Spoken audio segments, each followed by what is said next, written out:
tara, let's go. Samahan nyo akong i-explore itong Bangkok na hindi natin alam kung saan tayo papunta.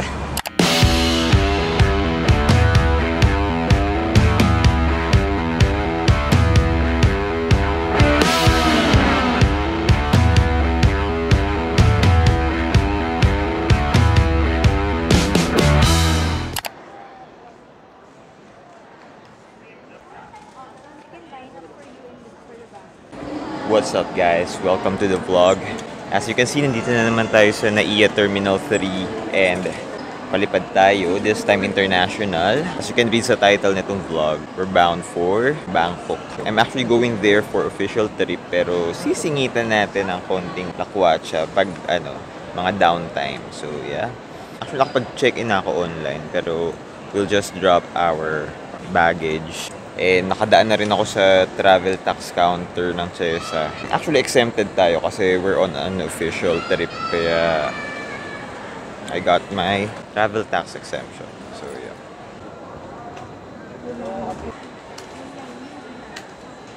So, ito guys, I already have my boarding ticket. And ngayon, papunta na tayo sa immigration. This is the final step bago tayo makapasok sa departures area. So, dahil bawal muna mag-video dito, tago ko muna yung phone. So, mamaya tayo ulit mag-vlog pag nasa loob na tayo. A few moments later. Hey guys. So, ito, nakalampas na tayo sa immigration and we're now heading to our gate, which is gate 110. So, tambay na lang tayo doon hanggang sa pwede na mag-board sa plane. Actually, may mga kasama akong office mate, pero wala pa sila. So, I'm still waiting for them. Doon ko na lang sila hintayin sa boarding gate mismo. I am excited kasi pangalawang international travel ko to.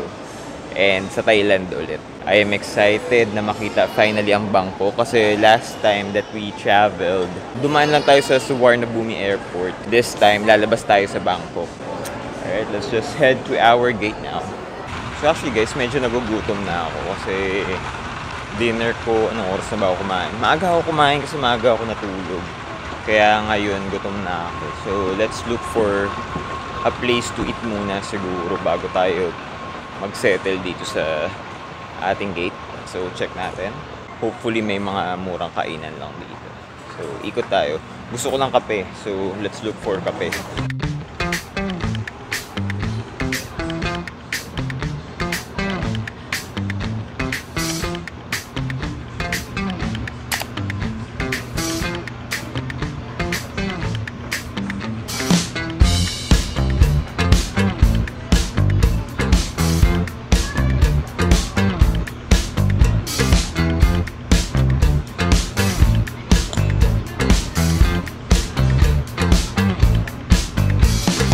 So guys, nandito na ako ngayon sa aming boarding gate and we're just waiting sa aming boarding time.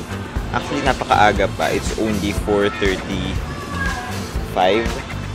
at ang aming boarding time ay 6:30 pa. Haba pa yung oras. Pwede pa ako actually matulog kasi kulang yung tulog ko. Feeling ko hindi ko alam, hindi maayos yung pwesto ko kagabi kaya di ako nakatulog na maayos. Meron pa akong 2 hours pwede pa ako matulog. Habang inihintay ko yung mga kasama ko, tulog na muna ako. So, see you again later pag magbo-boarding na tayo.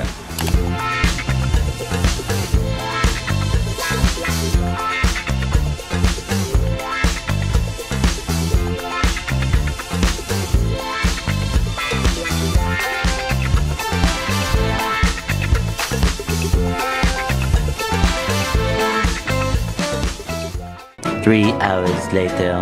So ito guys, lumapag na tayo ngayon dito sa Suvarnabhumi Airport and papunta tayo ngayon sa immigration na. Mag-iingat na ako this time kasi last time nahuli tayo. Pinagalitan ako sa immigration. So this time, hindi na ako mag-video sa tapat nila. Nakalampas na kami ngayon sa Thai immigration and now iniintay na lang namin yung aming baggage. Tapos lalabas na kami sa arrivals.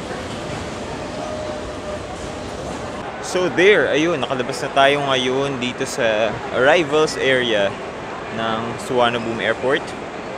So ngayon, diretso tayo sa taas, sa departures. Punta tayo sa clock counter. para kunin yung SIM card na binili ko and yung Rabbit card. So, very familiar naman tayo dun sa Klook counter kasi during our previous trip here in Thailand, dun din naman ako kumuha ng SIM card ko. I know exactly where to go. Tandang-tanda ko nandun yun sa Lane K. K as in Klook. So, tara. Nakukuha na ako ng SIM card dito sa Klook and nakuha ko na rin yung aking Rabbit card. We're good to go. Punta na tayo sa Bangkok City Center. Ay wait, pero bago pala yun, magwi-withdraw muna ako ng cash. Kailangan natin ng bats bago tayo lumabas dito. So tara, let's go. Sa totoo lang guys, gusto ko na kumain dito. Nadaanan ko yung mga restaurant. Yung level na puro restaurant. Pero hindi pa ako makakain kasi wala pa akong bat. Kaya tara, baba na tayo. Let's get cash na. Lalo ako nagutom nung naamoy ko yung mga pagkain.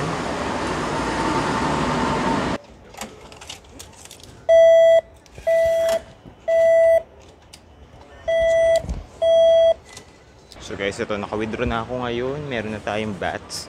So, now, let's get some food. Lunchtime na rin kasi sa Pilipinas, kaya gutom na ako.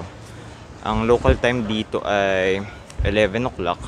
Pero sa Pilipinas, alas 12 na talaga. Kaya, need na natin kumain. Hindi ko sure kung dito ko kakain sa Thai street food o mag 7-Eleven tayo para mas tipid. Pero mas dito ako nai-entice na kumain kasi ang bango ng spices. So tara, kain na lang tayo ng Thai street food. Ito guys, may nakikita ko dito parang turo-turo style. So pili na lang tayo ng dalawang ulam and then let's get it. Meron sila, 129 baht. Tapos may dalawa ng ulam. So guys, I am currently here sa Thai street food. So para siyang food court style na medyo turo-turo. Pero puro Thai food yung sinuserve. Nandito yan sa lower ground level. Kain na tayo lunch before we ride the train. So guys, dumating na yung order ko and I actually have no idea kung ano itong mga to. Pero mukha siyang adobo na may itlog. So tikman natin. And another dish na hindi ko rin alam. Pero mukha siyang tom yum, pero hindi siya tom yum. Basta parang may gata. So try na lang natin. Basta sabi ko wag yung masyadong spicy kasi mahina tolerance ko sa anghang. Bali, ang binayaran ko pala guys ay 184 baht. Kasama na itong dalawang ulam, isang kanin, tsaka itong iced tea. Thai iced tea.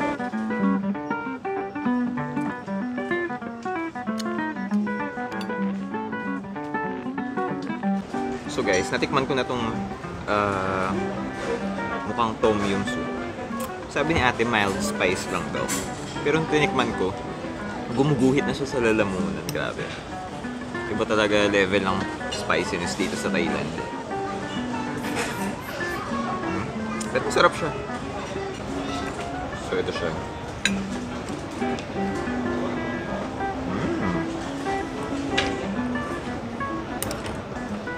Tikman ko rin ito guys. Itong parang adobo. Pero yung lasa niya,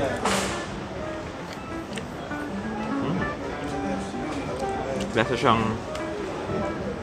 ano nga ba ang tawag dun? Hindi ko maalala yung ano yung kalasa niya. Parang asado style. Matamis na lasang may, ano ba tawag dun? Star anise. It also tastes good. So buti na lang, meron tayong Thai iced tea kasi ito yung talagang number 1 pangontra sa anghang. Yummy. So yun guys, I'm done with the lunch. Ito, simot ang kanin. Ubos na rin ang aking iced tea. So there, I'm quite stuffed. We're done with our lunch. I think we're done here sa airport. Tara na sa tren. Let's now ride the airport link going to the city center. Dito ako nag-lunch sa Thai street food. Their food is actually good. Reasonable naman yung price. And sobrang malasa yung food. Anyway, let's go. Pasok na tayo dito sa airport link. Sakay tayo hanggang sa Payatay. Pero bibili muna pala tayo ng ticket. Isipon ako, grabe ang hanghang. Grabe naman yung unang food natin dito sa Thailand. Maanghang kagad.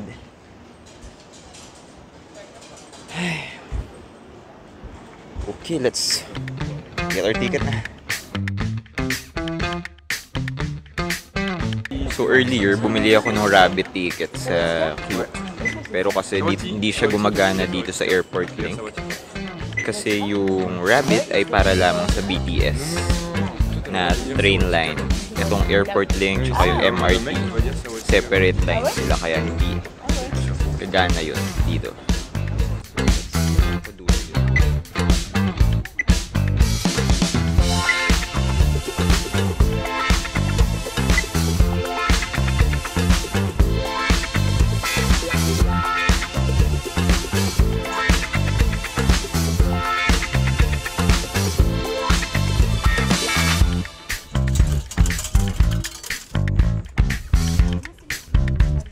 So ito guys, nakuha ko na yung aking ticket or ano ba tawag yun? Token? Actually, di ko sure kung ano yung pinindot ko kasi hindi ko nababasa. It's all in Thai. Pero alam ko naman kasi na dulong line siya. So pinindot ko na lang yung kung ano yung pinakadulo na nakita ko. And then yun, diretso na. Lumabas na rin. So 45 baht siya. Alright? So tara, pasok na tayo sa Airport Link train. Paano ba?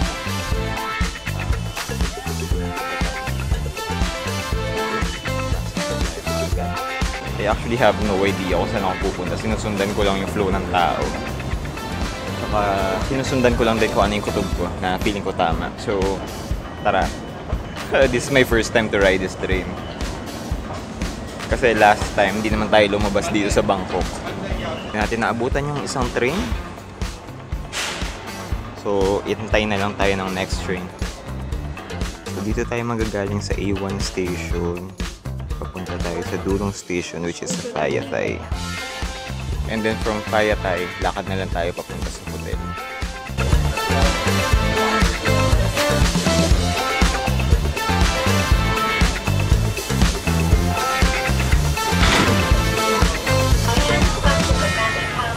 Now inside.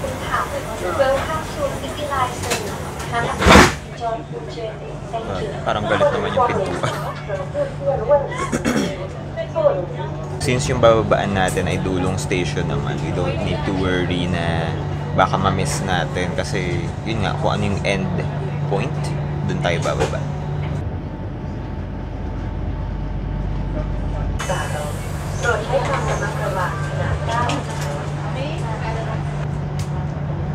Train to Phayatay. Next station, Phayatay Station. Passengers to connect to SRT Eastern Line and BTS from this station. So guys, ito we are now arriving sa Payatay Station. So bababa na tayo.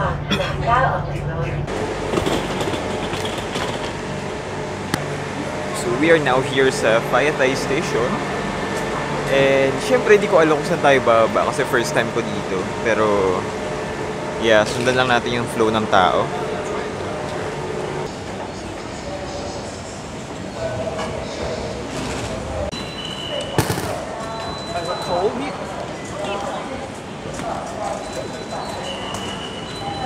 Okay. So now nakalabas na tayo sa ano ba yun? Sa gate? Pero hindi ko pa rin alam kung saan ako pupunta. Hindi tayo pupunta sa train pero kailangan natin lumabas. Anyway, let's just consult yung Google Maps. Ang alam ko kailangan kong umexit. Hindi ko lang sure kung saan ako i-exit. Grabe, naliligaw na yata ako. Paano ba? Basta, labas na lang tayo. Tara na. Hindi ko sure kung may exit dito sa BTS. Pero pwede naman nating sundan. Kasi itong tinataha ko ngayon na daan ay papunta sa BTS train station ng Payatay. So sana may exit dito. Again guys, sinusundan ko lang yung aking kutob. Hindi ko alam kung saan ako papunta. Hindi ko na alam kung nasaan ako. Pero uy, nakalabas na ako sa highway. So I think I'm right naman. So lakad lang tayo. Tara. Ito, nakalabas na nga tayo ngayon sa Phayatay Station ng Airport Link train. So, ngayon sundan lang natin yung kalsada. Sinek ko na yung Google Maps. Mukhang tama naman yung tinatahak natin na daan. Lakad lang tayo. So, I need to cross to the other side kasi nandun banda yung hotel ko. Ayun, may pedestrian crossing doon. So, doon na tayo tumawid. Tara, let's go.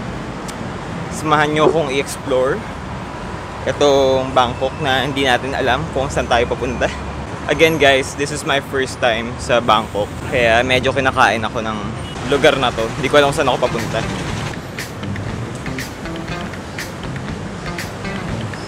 Pero guys, alam nyo, medyo still confused ako. Kasi hindi ako sanay dito sa ano nila, yung driving nila dito. Ano ba, right hand driving? Tama, right hand side yung driving nila dito. Kaya pati yung kalsada, baliktad. Kung ikukumpara mo dito sa yung mga roads natin sa Manila, sa Philippines. Kaya nakakapanibago. Pag tumatawid, tumitingin ako sa other side, pero yung mga sasakyan nang gagaling sa kabilang side naman. Yun yung mga adjustment na kailangan gawin kapag pumunta ka sa isang lugar na iba yung driving. Anyway, ito, I think alam ko na kung saan na ako papunta. So, may na ulit ako mag-video pag malapit na tayo sa hotel ko.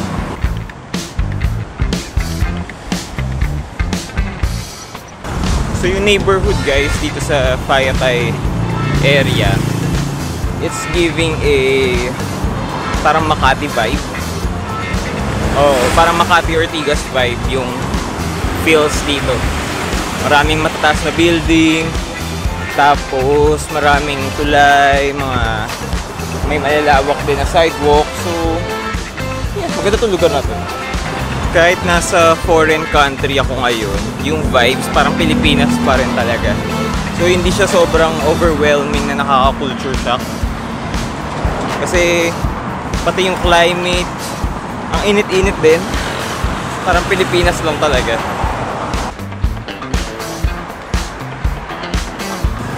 So, lumiko na ako papunta sa hotel natin, which is Pullman Hotel, King Power. So, that will be our hotel just for one night lang kasi mahal dito.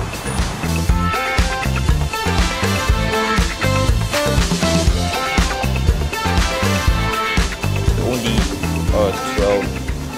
12:37 and 2 PM pa yung talagang check-in time. Pero hopefully papasukin tayo. Hopefully they allow us for early check-in.